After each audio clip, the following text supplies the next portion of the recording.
What up, what up, what up? Hello and welcome everyone to episode 46 of the Backwards K Baseball Podcast. I am your host, Chris Asbrock, and I'm also joined by Scott Kaiser, as I am each and every week. Scott, my man, how you doing, buddy?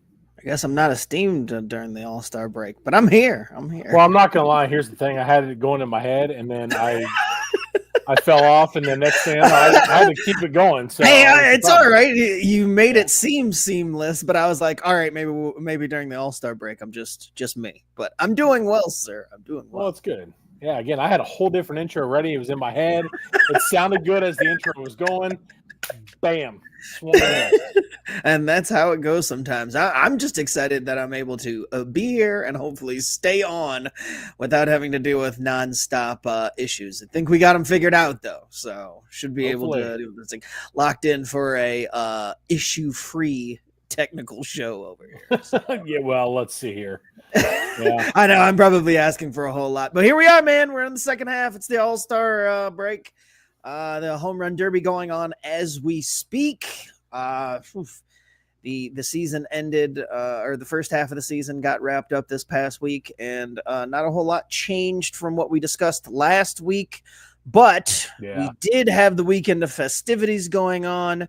We did have a whole lot of interesting things that kind of happened off of the field and for the future of the game. And we are going to start by talking about a little MLB draft, which, admittedly, this is not a year and definitely not a lot of names that I have come across. So, Chris, I am going to let you take control of the show for a moment and talk to us about what we saw and what we are going to be seeing moving forward for this draft a little bit. What happened yesterday that we should give a crap about moving forward? This was an interesting draft because this was one that there was not a lot of college. It wasn't college heavy. Let's put it that way. The last couple of years that we have seen, I've been very, tilted towards the college side and not a lot of high school bats or high school arms. This year, completely different. This is one that we saw, I want to say it was 14 or 15 high school shortstops drafted in the first round. And that's absurd to think about. There was going into it, like I said, it was the high school bats. That was the focus on everything. The big question was who was going to go number one. Was it going to be Cade Anderson of LSU, the left-handed pitcher from LSU, or was it going to be Ethan Holiday, the shortstop out of Oklahoma, high school shortstop? Well, it was neither one of them. It was Eli Willits from Fort Cobb-Broxton High School out of Fort Cobb, Oklahoma. He was ranked number 5 overall by MLB Pipeline. Now, the MLB draft is a lot different than any other draft that you're going to watch. A lot of times this is not a best player available if it's a situation like what we saw this year. I mean, to me personally, if I'm the number one pick, I'm taking Ethan Holiday. You know what you're going to get from him. He's got the pedigree, obviously, with his dad and his brother. But with the MLB draft, it is one where you're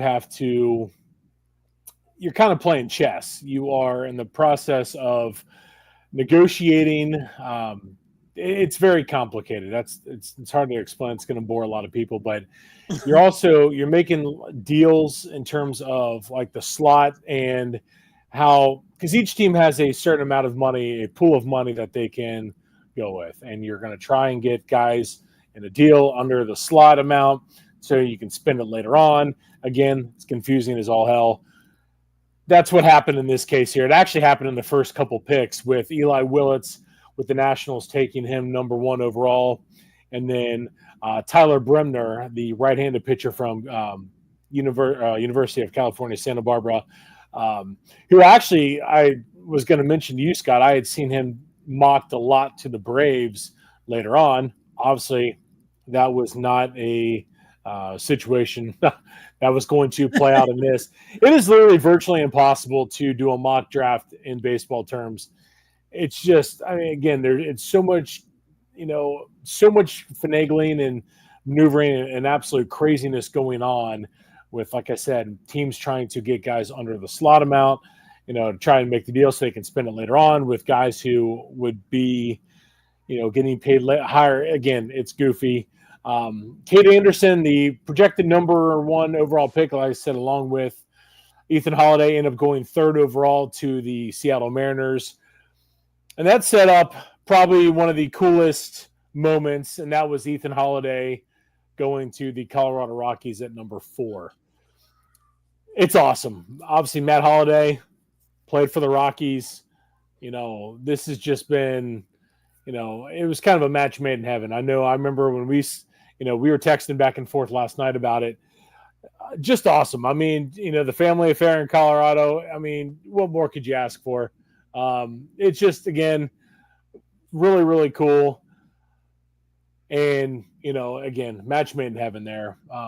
Well, and for the Rockies on this too, it's like you text me like minutes into the draft, and everything's just gone off the rails. Like just as far as projections wise, and it's everything you're mentioning, it's like it's kind of different from other leagues and other drafts, because in other leagues you're just taking the best player available, because you're not negotiating based on slot and a pool of money. Everything's kind of set, and it's just, once you draft the player, then you negotiate the contracts. In the NFL, they've got it slotted so that, the certain draft numbers take on certain dollar amounts. But baseball's unique in that way, I guess you could say. Like it is confusing, because you get teams that will, like, in Washington's case, did they take the best overall player?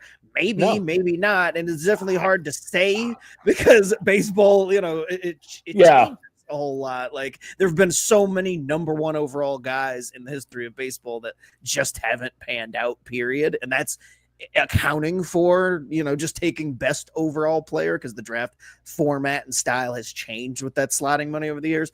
But it allowed, because of that cascading kind of thing happening. Like, I don't think that anybody saw the Colorado move coming with Holiday. At least I hadn't heard anything about it, like it really even being a possibility. But if you're Colorado, I feel like they were probably sprinting to the podium once it was obvious that they had the chance to take Holiday in that spot. So definitely really cool for it to happen and fall like that. But if you're Colorado, that was what I text you immediately after, getting over the fact that, the father-son connection is that they drafted Charlie Condon, and the left side of their infield could feature those two in a short amount of time. And so, Colorado's got a lot of issues. We've talked about them, and no real direction, but a foundation, at least on the left side of the infield, that could show itself sooner rather than later. And that would be exciting for Colorado fans, at least. Oh, no doubt.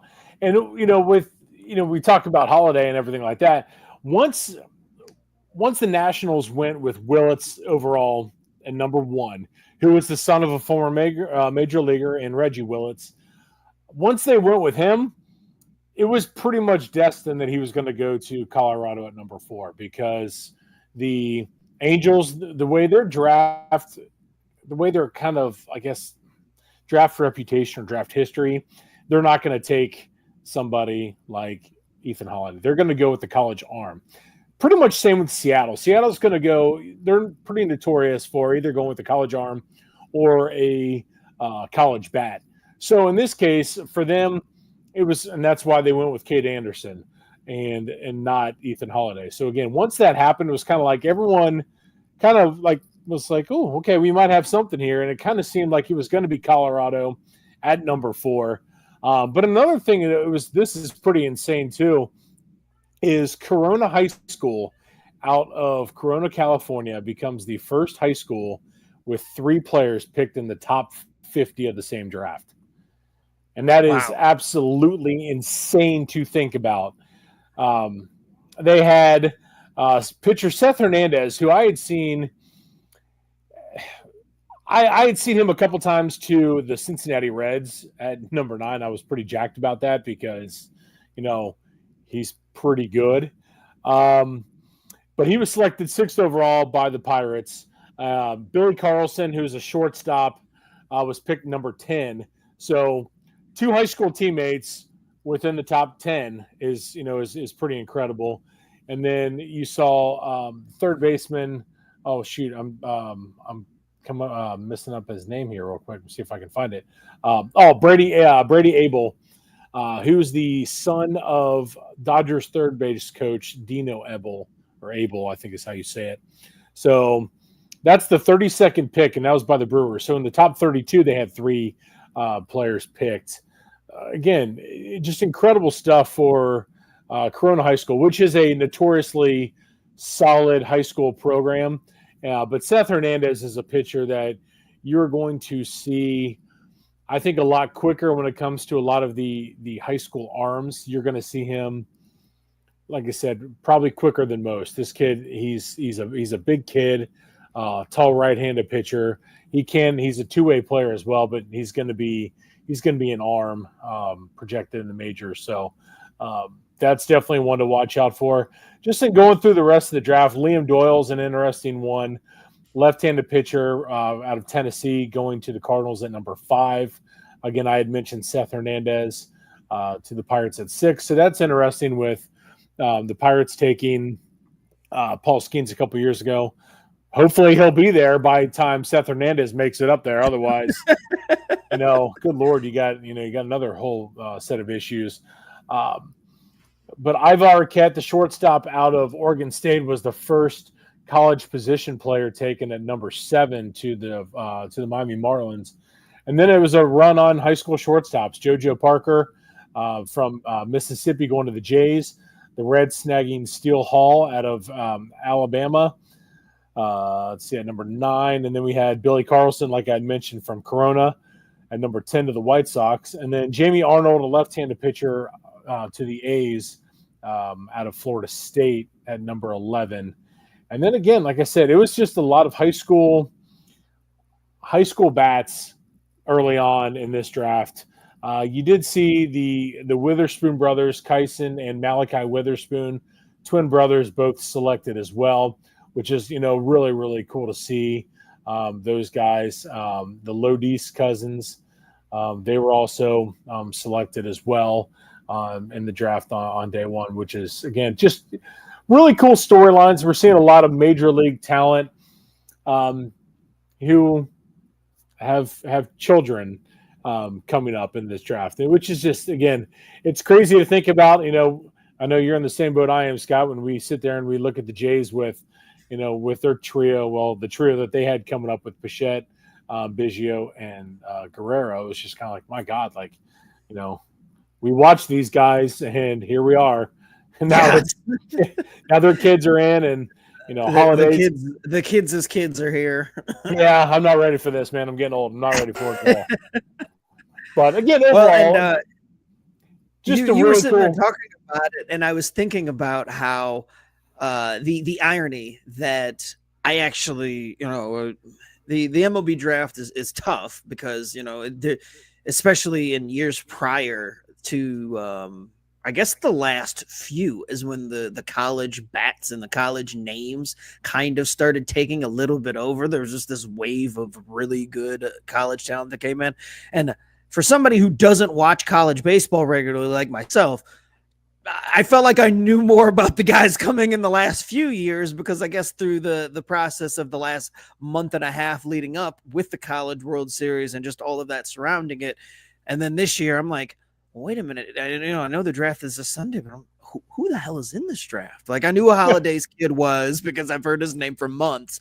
But other than that, I'm like, there's no top names. And then these names started flying off the board. And I'm like, yeah, I guess we're back to where I just, don't know anybody. And that's just because of the fact that, right now in this year, in this cycle, the college bats and the top of the college crop wasn't anything. And you had mentioned what's his name there that the A's took from Florida State. Jamie Arnold. Yeah, and I immediately remembered his name from when he got drafted. I was like, oh, that's the guy, we were talking about a few months ago as far as who was going to be most dominant this year and who was projected to be. And to see him slide all the way down to 10, that just, kind of says that this year was just a little bit more lacking on the college side. But again, still cool storylines that happened throughout, but it does make it tough to follow the draft, even when you are hardcore baseball fans, just because there's so many high schools, obviously, across the country, and keeping up with all these prep kids it's a lot of work. So Yeah. like, trying to Oh, keep all of these names straight. It's like, it's much easier for me to learn everything post draft and then kind of get an idea about like who these guys are and what's expected of them and who was taken over slot or under slot and why this guy taken 2 rounds after the first actually supposed to be better than a lot of guys projected. But, he, like you mentioned, it gets real complicated, but it's like to some of these teams to keep these guys from going to college or from returning to college will, throw more money their way and they'll save it on their earlier draft picks to get them later. And it's weird how it moves around and how the money changes hands in the MLB draft, but still exciting to see all the stuff with Holiday and all the storylines that did end up going on. So, 1000%. I will say one team that had just an incredible haul yesterday in round 1 was the Baltimore Orioles. They took Ike Irish, who is a catcher / outfielder from Auburn, with the 19th pick. And he was a player that I was really hoping the Reds would be in on. And obviously they passed him with the high school shortstop route. Baltimore takes Ike Irish at number 19, and then they follow it up with 2 straight picks with Caden Bodine, the catcher, at, like I said, number 30 and 31 were their 2 next picks. Caden Bodine, catcher out of Coastal Carolina, the best catcher in the draft. This guy is, he's incredible. His ability to steal strikes for his pitchers is nothing short of amazing. He's a catcher that you could literally, I truly believe this, and watching all the Coastal games that I have seen, you could throw him in a major league game right now, and he will be just fine behind the dish. So that is something to watch out for. Obviously, behind Adley Rutschman, what a great guy to learn from. But, Caden Bodine at number 30. And then they followed up with the very next pick by taking the 2025 Golden Spikes Award winner in Vahiva Aloy, the shortstop out of Arkansas. Man, they just a great haul for Baltimore, which is going to be interesting. These teams, as we've seen, just because you take a guy doesn't mean, they're going to be on your team for a while. Obviously, with the trade deadline coming up here at the end of the month, some of these guys could be on the move. I can't imagine, with what you're looking at right now, with what Baltimore just brought in, but they're a team that should be in sell mode. Maybe not full-blown sell mode, but selling some guys. And they can replace some of those guys with the guys that they just took yesterday and today. So that's something to watch out for as well. But Baltimore overall, I thought had a really good draft, especially day 1 with the guys that they took. College names that I'm very familiar with and ones that I've watched a lot of games on. Man, so, good on them. Hopefully it's, for them, hopefully it's, it's the next step in getting them back to the prominence that they had, been shooting for a while outside of, this year, which, was kind of off the rails. But overall, again, great job by Baltimore. But overall, pretty fun, exciting draft. A lot of craziness, though. We'll say that. Well, and obviously, the way things are now, we should hear a lot. Maybe there'll be a little bit more of time in between this draft and the last couple, as far as when we start hearing some of these names pop, just because there are so many high schoolers. So they still have to develop just physically. And so maybe some of those top college names we'll hear sooner, obviously. I feel like this is going to be not as many guys will be rumored to start out of the gates in spring training and being early June call-ups next year. I don't imagine, just because of where guys were taken and the need for these high school kids to still grow into their bodies over the next couple of years before they can really hit the ground running. And I'm curious if you. I'm sorry, I didn't mean to cut you off. No, you're good. Go ahead. I'm curious with Seattle about Cade Anderson. He might be a player that you might see in September. He could be in. I don't know, because usually, these guys. Obviously LSU on the back of Cade Anderson, who was not talked about coming into the season. He pitched his way to a top 3 pick. He did that, and his performance in the College World Series was was absolutely incredible. And again, watching him against Coastal Carolina in Game 1 of the finals was pretty much a nail in the coffin for him being a top pick in the draft. Obviously, these guys usually don't pitch, the same year they're drafted. Mm-hmm. He might be one, and you just kind of throw in the bullpen and let him go from there. That's a distinct possibility. It wouldn't surprise me one bit, especially if Seattle's still in the hunt towards the end. They might not be. They probably won't be, but who knows? If they are, might be worth worth a look. With him. So just throw that out there.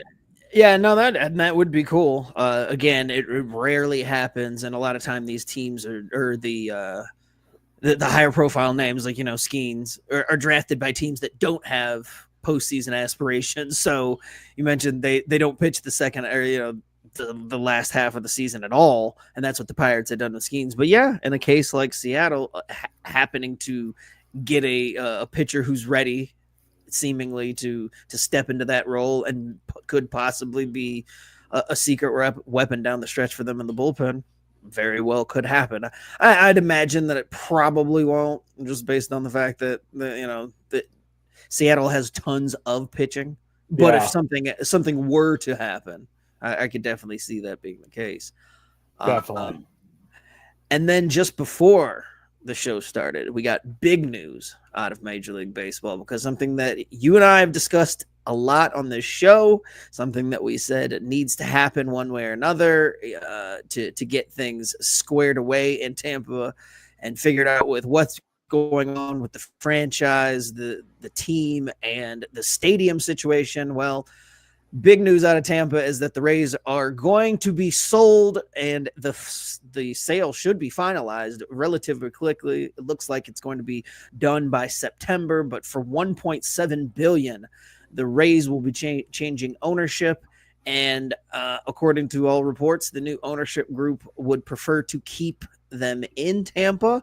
I'd imagine now with the sale going on and the change of ownership that they'll have to get with the city and figure out if they're able to negotiate a deal like they weren't able to. And then obviously everything happened with the hurricane and everything that's going on with the stadium now just to get it back playable and all that stuff, which is why Tampa is currently playing in minor league stadium for the Yankees.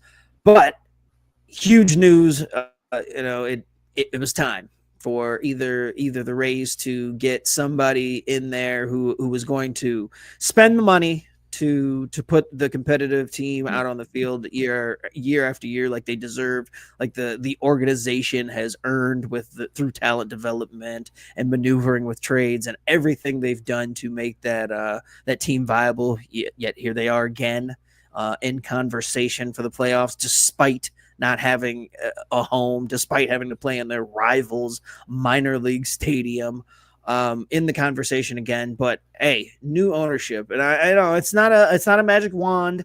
Doesn't mean that overnight things are going to change. We've already seen that in Baltimore, where we just going to say Baltimore. Hey, they're going to spend money. They're going to do all this. No, it doesn't mean that. But you've got to get the stench and the lack of effort and movement from the old ownership group out of there if there's going to be any hope for this franchise. And I hope that they can stay in Tampa, but based on how things have gone with the city and how much they're willing to put up, and I get it, the team needs some financial support, and it's an area that's tough because it's a lot of Yankees fans and area concentrated around there in Tampa Bay. So there's not necessarily that care locally, but one way or another, this franchise needs support both monetarily from the higher ups and to get a new stadium funded, because that's, again, what this franchise deserves. And either they get it in Tampa or it's time to move on. But big first step. So I'm excited. Your thoughts? I love it. Absolutely love it. And reading the article that you had sent me earlier, it's Florida-based developer Patrick Zalupski is the buyer. He's a home builder from Jacksonville, and he's got a strong preference to land in Tampa rather than in St. Petersburg. So that's where they want to keep the the franchise. Mm-hmm. Keeping in Tampa outside, as opposed to St. Petersburg. Let's see. And looking at it, I mean, overall, this is huge because to me, baseball is so strong in the state of Florida from the youth levels all the way up through college, as we see, obviously with the Hurricanes and the Gators and Seminoles as the three big prominent college baseball teams. But baseball's got to stay in Florida, but it needs people who are going to support it. And if you put a winner on the field, they will come. It's going to happen. It's just a matter of actually doing it. And the Trop was not a place to play baseball.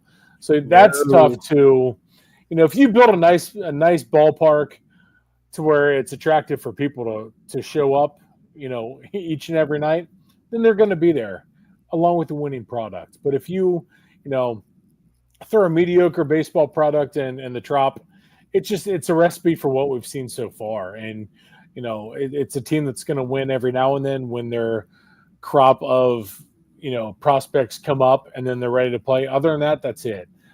This seems to be a completely different direction now with, with Patrick Zalewski taking over. Hopefully, like I said, it should be done as early as September.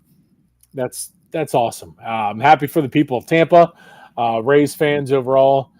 Now the next thing, just go back to the Devil Rays because that's still one of the coolest logos of all time, man. So cool. I couldn't agree more. I love the Devil Rays, and I bring back the old color scheme too. With yes, it was so cool, man. So the neon yellow and the purple is really cool. Yes. But yeah, no, it's good news because again, even if ultimately things fall through and it doesn't necessarily work out in Tampa, baseball needs all 30 teams to be competitive and to be viable. And, we talk all the time about, in Pittsburgh, how it's a travesty that they don't put money into that franchise. Beautiful ballpark, passionate fans, wasted. Colorado has been baseball since 93, has put exciting teams on the field, but consistent winners has not been a part of the organizational direction.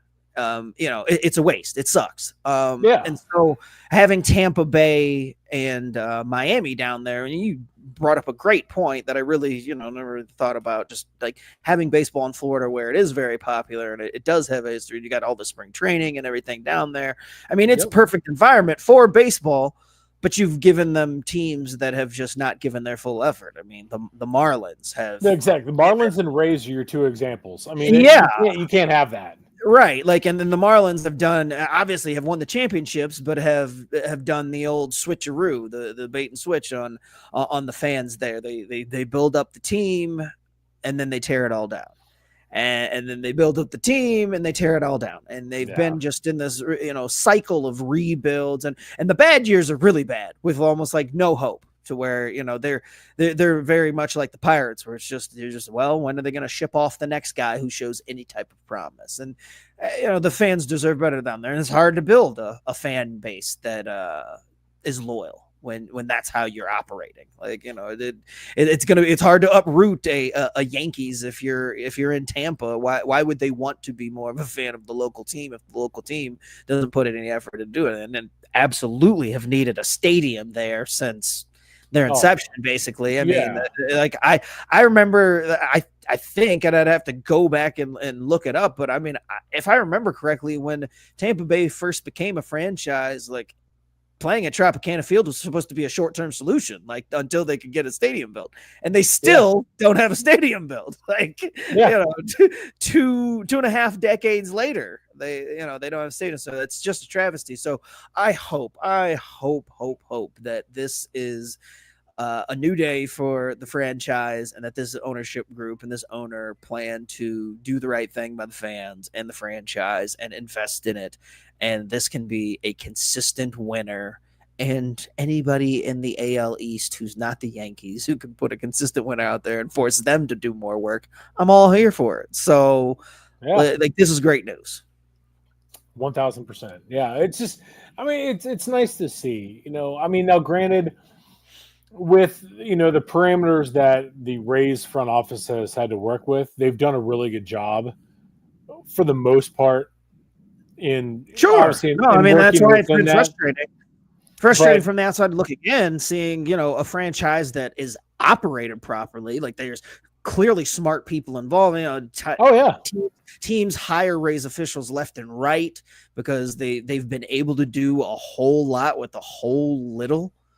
And so it's not the people that have been running the organization from inside. It's ownership that has failed the franchise. So hopefully this is the start of something new. Like even a halfway competent, I think, and not have to come in and go Steve Cohen with it and spend $300 million on payroll. No, you don't have to at all. Yeah, but I mean, $150 million to $200 million payroll to stay viable. And I was like, hey, when the Rays have been able to compete on $90 million a year for many years over the past couple decades, like, it's going to seem like they're on a spending spree if you throw $40-50 million in their pockets in the offseason and say, hey, go bring in some free agents.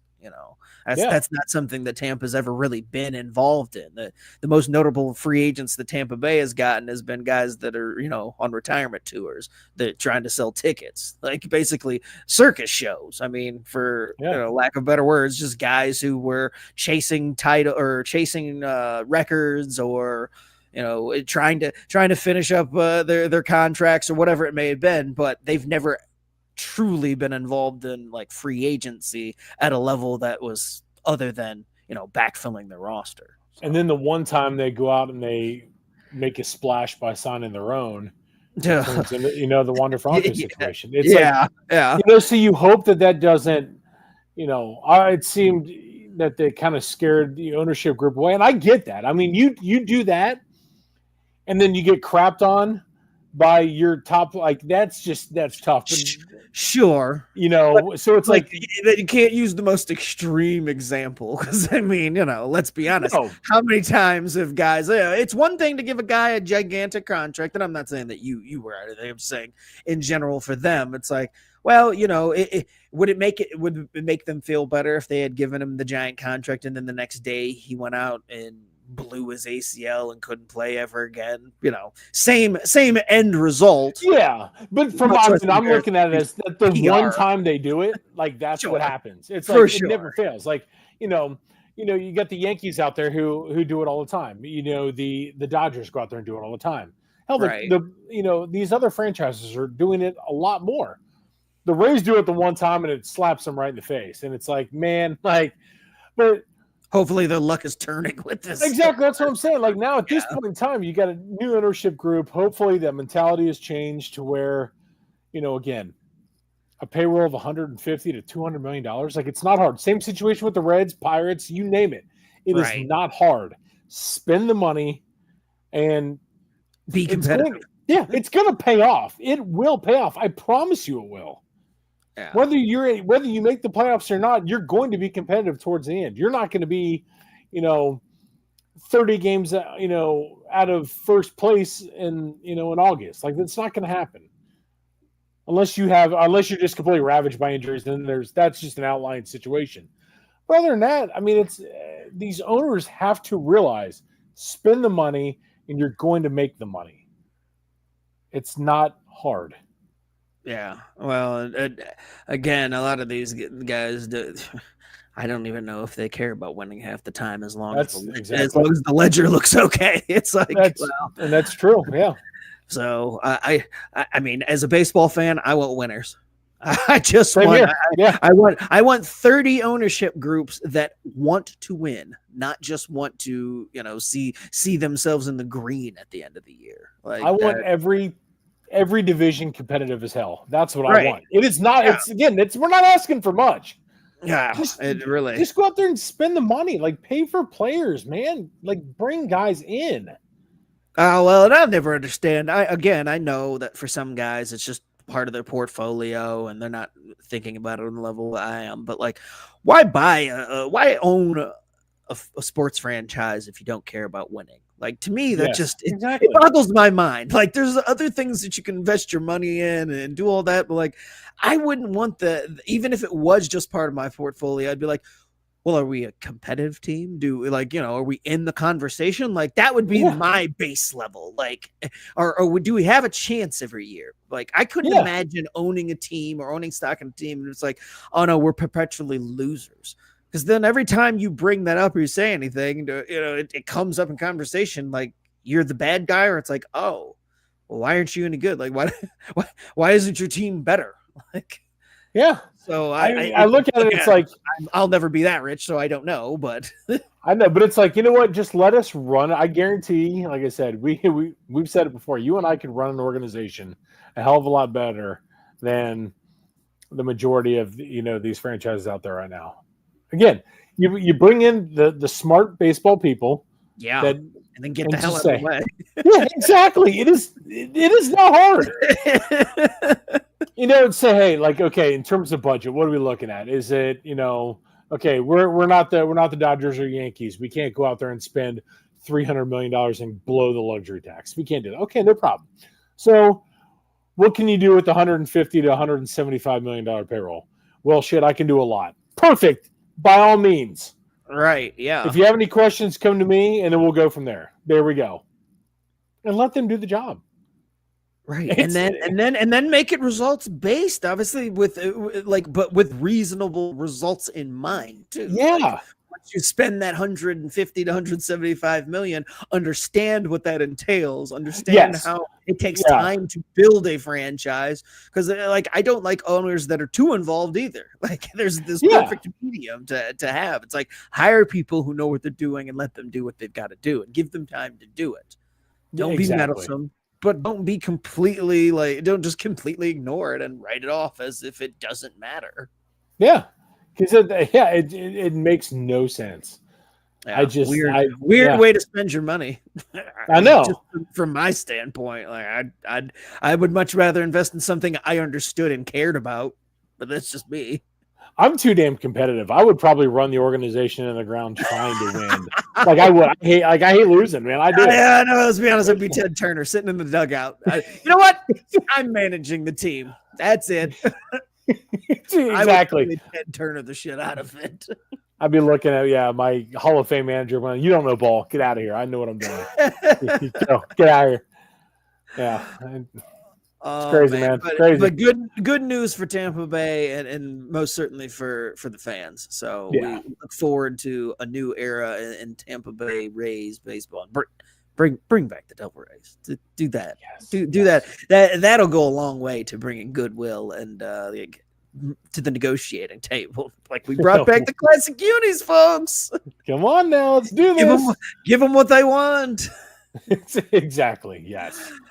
Alrighty, and let's kind of wrap things up. We did a lot of talking last week about obviously the first half and how things would go, and then there was another week still of baseball, and not a whole lot changed, but we did talk about one person in particular who had a chance to tie or set the record for most home runs before the All-Star break with 39. He came up just one short, but nothing short of outstanding was the first half of the season by Cal Raleigh, the catcher for Seattle, who is currently in the home run derby right now. And speaking of which, what's going on with the home run derby? I know you've got one eye kind of on it. What's happening?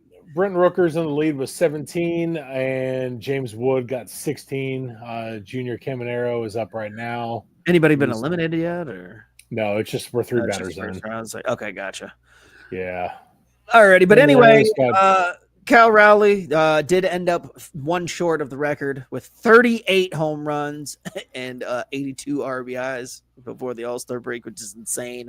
That's a all-star, amazing season if the season were to end in 2 months, like it will. And yet, he's still got 2 months left of baseball. It's almost certain that he will get the first 50 home run season by a catcher, barring injury or as a slowdown.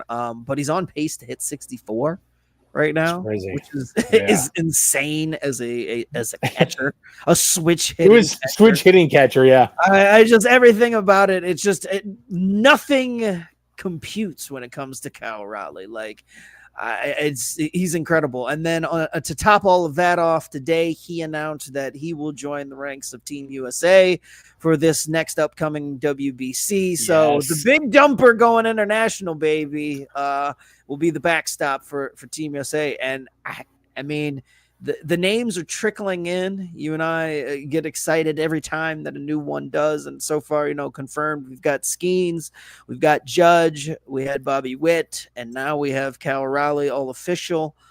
Team USA stacking up to be pretty good. I mean, not gonna lack for power when Cal Raleigh and Aaron Judge are gonna be near the top of the lineup. So I know that it's always early, and these guys are, because they've had the winter off and everything, aren't necessarily in rhythm, and I don't expect that we'll be getting homers in every at bat from either of these two. But man, that is some thump for the top of the lineup. Like I mean, Team USA does not have like across the board the best players, from start to finish when you look at every single position group. But man, it's going to be hard to top just this lineup by the time it's all said and done. When these guys are done committing to Team USA. I know. When you just named three of your 9 in your lineup are Judge, Raleigh, and Witt. Like, okay, I'm in. It's just, I mean, he's, we're talking. I mean, you got Skeens is going to be your ace. We're like, okay, now we need a couple more arms to come in. We're like thinking, like, okay, who could be another arm that could come in? It's like, man, it's just, oh man, I love the World Baseball Classic anyway. So now I get excited every single time I see these names, pop up. I'm like, okay. And again, if you look at the coaching staff, like DeRosa, Skip Schumacher, Andy Pettit, Matt Holliday, George Lombard, Dino Abel, who we just mentioned, his kid getting drafted, David Ross, Freddie Gonzalez, Brian McCann, Michael Young, like those guys, that's a pretty solid coaching staff as well. I mean, it's just, I love D-Row anyway. So you just add him to the staff, and he did a great job last WBC with Team USA. So I'm just dying to see more of these names pop in, man. Yeah, and I'm looking at because those are the only 3 bats officially confirmed, and I'm looking at potential other confirmation, and the idea that Bryce Harper has not been in any WBCs and would certainly join on board. Trout would probably be the legacy, the last tour of duty for him, making it. And so those are 2 names that, again, adding to that lineup. I don't care what anybody says about how injured Trout is. I still want him on that Team USA lineup. But it's it's shaping up to be. What's that? Okay, so this is from BetMGM. This is a hypothetical Team USA WBC roster: Will Smith, Bryce Harper, Mookie Betts, Gunnar Henderson, obviously Witt, Kyle Tucker, Corbin Carroll, Brent Rooker, Aaron Judge, Trey Turner, Corey Seager, Alonso, Trout, Jackson Merrill, Adley Rutschman, and then Cal Raleigh. I'm like, okay, that's a hell of a set of bats right there. Here are your arms: Skeens, Skubal, Crochet, Logan Gilbert, Logan Webb, Hunter Green, Dylan Cease, Michael King. Your relievers are Cade Smith, Jeff Hoffman, Tanner Scott, Ryan Helsley, Mason Miller, and Devin Williams. Yeah, I'm tickled shitless just looking at that. That's a pretty formidable squad. I mean, outside of the games having to be played, obviously, I feel like it's another chance for us to pencil in the Japan USA final, because I know that the United States is determined to get back there, and I can't imagine that Japan is going to go lightly in theirs either, because we all know the names that they can stack at the top, and regardless of having the names that we know after that, they always just put a great team out for the WBC. So I'm looking forward to this next round of WC, and every time we get a new name, I get a little bit more giddy. So I look forward to who else is going to join, and this is, and again, this is different. We are now firmly in that territory where guys want to do this, and that's not to say that they didn't want to before, but I think there was some skepticism and guys worried about injury and all that other stuff. But since its inception, it has increasingly grown more popular, more exciting, and then you get names of guys who step up at the top of the sport, who want to do it, and that just the trickle down is, well, I mean, if Aaron Judge is gonna be there, like, hell yeah, I want to be part of that. Bobby Witt, like that with when Mike Trout did it last year or last WBC when Trout was like, hey, I'm in, and then that caused Aaron Judge this year, and now you got Bobby Witt, and now you got Paul Skeens. Like, I mean, I'm sorry for cutting you off, but it's like, no, you're good. That's what I'm saying. Like, it's now we're getting to that point where we've turned guys down. And I'm not saying that they've had to like beg guys to pay, but there over the years have been, some back end guys that weren't necessarily interested, and you filled in the roster with guys that you were just like, okay, all right, they were fine, but they weren't the top names in the sport. And so, now we're going to have the chance to turn away guys. So, and you wonder if any of these guys are talking, like, for example, here, like, the matchup tomorrow night, Paul Skeens versus Tarek Skubal. Like, I mean, we could see Tarek Skubal confirm, hey, I'll do it. Like, I'm going to be in. Yeah. It's just one of those things, like, these guys have to be talking too, as well as you're sitting here and, in the All-Star festivities, which, by the way, Junior Caminero, who we talked about Tampa Bay just a little bit ago, is he's got 21 home runs right now. He's leading. He's on fire right now. So, the Tampa Bay Ray leading the home run derby right now.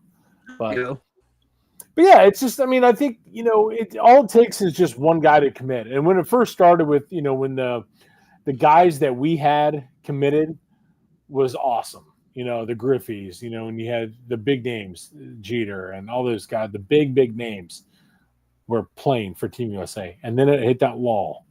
Guys didn't want to do it. Like you said, it's not they didn't want to do it, but it was the skepticism. And then last time we saw literally in the final, Ohtani versus Trout to decide the World Baseball Classic. What more could you ask for? Right. And then now you're getting guys like Judge, Witt, Skeens. These guys are wanting to be a part of it. And that's all it takes. And committing in nearly a year out too. Like, that's good. That's another good thing too. It's not, I'll do it if you guys need me, type deal. It's no, I'm out. I want to be one of the first guys that signs my name to do this, and hopefully it brings in more. So, yeah. And I would imagine you're right. The guys are talking about it, especially on a week like this where they are all just hanging out. Not saying that they pot off or anything, but I can imagine there being, because all the different how close the Latin American teams are. Like, those teams are extremely close to one another, and you can see it on the field and that. But I assume that Team USA in that locker room has that's that type of camaraderie and connection, and like, or hey, the judges and everything, hey, talking to guys at this WBC or at this All-Star game, like, hey, Cal just announced, like, hey, we're putting a squad together. Like, you want to be part of this? Like, I can imagine that those conversations are happening right now. So, every bit. That's good stuff, man. Love me some WBC. Cannot. I do too, man. I love it. Gives us something to look forward to in the short term too, besides the upcoming season and whatnot. It's like competitive games before the competitive games get underway. It's perfect, man. No doubt. It's awesome. It's so awesome. Well, that's all I got for the evening, my man. It's been a first half. Before we go, I do want to. I was like, but what's the last thing we're gonna end on to kind of wrap things up? I think nail down who we got. We've had an entire half season to see how things have gone. My picks clearly are not going to be correct because I believe I picked Atlanta and Baltimore, and I don't know ball. Clearly, I do not know ball because the two teams picked are in last place, or one's in last place and one's in second to last in their respective division. So, redo, gun to head, sir. World Series matchup and champion. Give it to me. Who do you got from the National League? You know what? I'm just gonna stick with mine that I had originally, and that was the Astros and Dodgers. Astros, Dodgers. Fair enough. I am going to ball, Scott. you do. I am going to hope that I can bring the same amount of accuracy to these picks as I did to my original picks. I'm going to go with Houston and Philadelphia. So if they crash and burn the second half and get knocked out, I can be wrong again, but it'll be all right. Hey, as long as it's not the Mets and Yankees that take their, as long as it's not the Mets and Yankees that take their spot, then I'll be screwed. Maybe I should just pick the Mets and Yankees. Do that. Yeah, go do that. No, because then I couldn't live with myself. I'd rather. That's true. Hey, real quick, I do want to give a shout out to a friend of the show, Jonathan Maurer from MSN Sports. He was on. He had 3 of his guys drafted today. Riley Nelson, an infielder from Vanderbilt, left-handed pitcher Owen Proksch, I think is how you say his name, from Duke, and right-handed pitcher Jacob Hartlaub from Ball State. So shout out to Maurer and his crew. Again, he was on our show a couple months ago, but I want to give his group a shout out. 3 guys getting drafted. That's awesome. Congratulations to those guys. You know, dreams come true, man. Keep working hard, and hope to see you guys at the big league level. Hell yeah, man. All the dreams coming true. We're trying to make our dreams come true, damn it. Yes. So thank you guys for watching Backwards K Baseball. We appreciate you guys being here. We're here every Monday-ish, but especially when there's no baseball being played. That's our favorite time to make the show. In the off-season, we're here every Monday. The All-Star game, we're here on a Monday. But join us wherever you can, and if you can't, find us wherever you find your podcast. We're on Facebook, we're on Twitter, we're on the Impact Sports Cincinnati Podcasting Network, as well as the Craft Root Sports Podcasting Network, and Mondays here on YouTube. Thank you guys for joining us. This has been Backwards K Baseball. For Chris, I am Scott. We'll see you guys in the second half. Have a good night, everybody.